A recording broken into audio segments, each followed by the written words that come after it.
Hello everyone, welcome back to my channel. आज हम करने वाले हैं Black Panther Wakanda Forever movie का रिव्यू।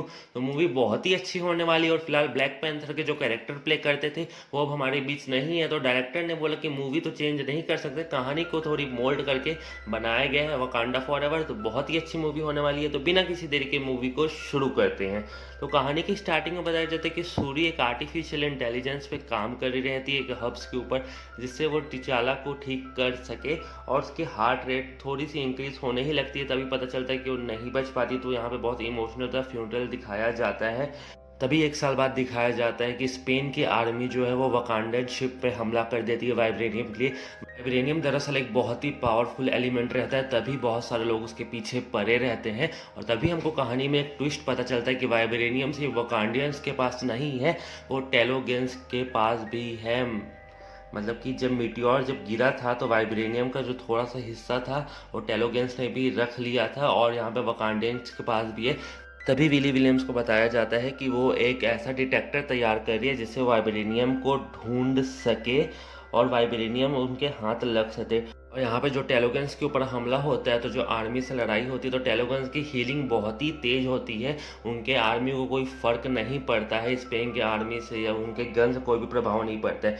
तभी सूरी और क्वीन रोते हुए दिखाई देते हैं टेकाला के फ्यूनरल के बाद। तभी क्वीन उसको बोलती है कि तुम अभी कपड़े को जला दो, क्योंकि क्वीन का ऐसा मानना रहता है कि जब कोई यहाँ नहीं रहता है, टिचाला अब नहीं है यहाँ पे, तो उनके कपड़े मतलब कि हम अपने को मूव ऑन करना चाहिए। और सूर्य बात को नहीं समझती है और वो अपने कपड़े अभी फ़िलहाल नहीं जलाती है।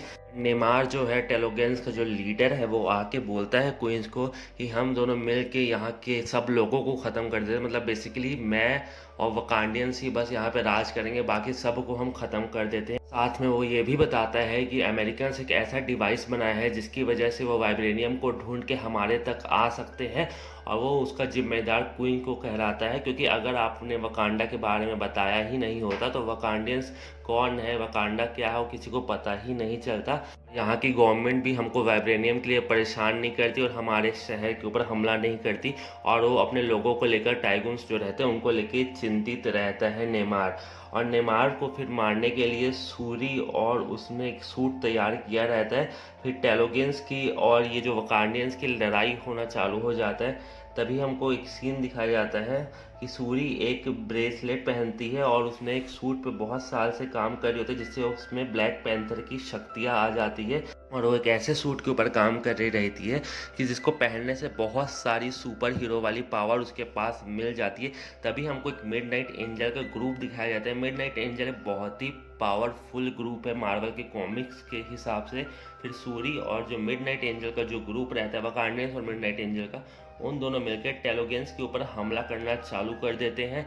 और जो नेमार रहता है उसकी कमजोरी पानी ही रहती है, मतलब पानी उसकी शक्ति भी रहती है और पानी उसकी कमजोरी इसलिए रहती है। अगर वो पानी से थोड़ी देर के लिए भी बाहर रहता है या बहुत टाइम के लिए अगर वो ड्राई हो जाता है तो उसकी पावर्स कम होना चालू हो जाती है। बेसिकली नेमार का जो पावर है वो मूवी में उतने अच्छे से एक्सप्लेन नहीं किया है कि ऐसे वो कितने पावरफुल के बराबर है। कुछ लोग का मानना है कि मूवी कैरेक्टर में नेमार का जो पावर है वो हल्क से कंपेरिजन कर रहे हैं, पर डायरेक्टर ने ऐसा कुछ भी नहीं बताया है। फिर सूरी अपने सूट को पहन लेती है और टेलोगेंस को ढूंढने निकल पड़ती है और उसकी मदद से ढूंढती है। जो उन्होंने वाइब्रेनियम डिटेक्टर बनाया रहता है आर्म फोर्सेस ने, वो उसको लेकर टेलोगेंस को ढूंढने निकलती है और उसको नेमार मिल जाता है। और नेमार की सबसे बड़ी कमजोरी, जैसे कि बताया मैंने, पानी रहती है और ताकत उसकी पानी रहती है। तो उन्होंने एक बड़ा सा शिप बनाया रहता है जो ड्रायर शिप होता है, जिससे बहुत प्रेशर में एयर ब्लो करके उसको सुखाने की कोशिश करते हैं जिससे उसकी शक्ति कम हो जाए। फिर वकांडियंस और नेमार के बीच में लड़ाई होना चालू हो जाता है। फिर यहाँ पर दिखाया जाता है कि सूरी के जो है उसके अंदर भाला घुस गया रहता है और वो मतलब अटैक्ड पोजीशन में रहती है और सबको लगता है कि सूरी हार गई है। तभी हमको सीन दिखाया जाता है कि जो नेमार है वो वापस पानी की तरफ जा रहा रहता है। तभी सूरी उठती है और उसके पैर के नीचे का एक पंख जो रहता है उसको काट देती है। फिर भी नेमार को कोई भी असर नहीं पड़ता, क्योंकि वो इन सबसे बहुत ज़्यादा ही शक्तिशाली है। तो इस वजह से यहाँ तक के सीन को हमको दिखाया जाता है, नेमार को कोई भी फर्क नहीं पड़ता। सूरी के अंदर से उसकी मॉम की आवाज़ आती है और टेलोगेंस के बीच और ये वकांडियंस के बीच जो है मेनली वो वॉर यहाँ पे ख़त्म हो गया रहता है, ऐसा हमको दिखाया जाता है। फिर यहाँ पे बताया जाता है कि क्वीन बनने का टाइम आ गया रहता है वकांडा का। तभी यहाँ पे एक ट्विस्ट पता चलता है कि सूरी को क्वीन नहीं बनाया जाता है, मुबाका नया किंग होता है वहाँ का, क्योंकि उसको ज़्यादा एक्सपीरियंस होता है, तो इस वजह से ऐसा करके उसको क्वीन नहीं बनाते। उसके बाद जो नेमार की जो फोर्स है वो उससे पूछती है कि तुम वहाँ से हार मान के क्यों आ गए। तभी नेमार बोलता है कि वकांडियंस अभी बहुत खतरे में है, वो अभी सुरक्षित नहीं है, उनके ऊपर बहुत सारा डेंजर अभी ऊपर है, तो उनको हमारी ज़रूरत पड़ेगी, तब हम अच्छे मौके का फ़ायदा उठा के उनको हरा देंगे। ऐसा करके वो अपनी आर्मी को बताता है।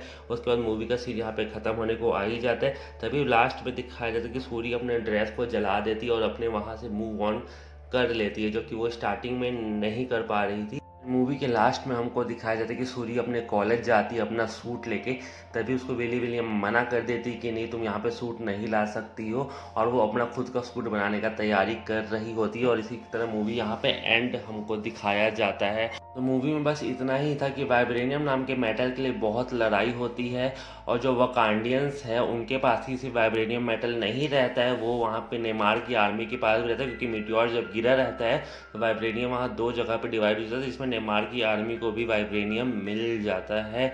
और उसके बाद इसी बीच में इन दोनों के बीच लड़ाई हो जाती है, और जो हमारे ब्लैक पैंथर के जो रोल प्ले करते थे वो तो फिलहाल हमारे बीच में अब नहीं है, तो उस वजह से मूवी को थोड़ा सा ट्विस्ट कर दिया गया था। बाकी एक्शन सीन आपको ज़्यादा देखने को नहीं मिलेंगे, लास्ट में ही देखने को मिलेंगे।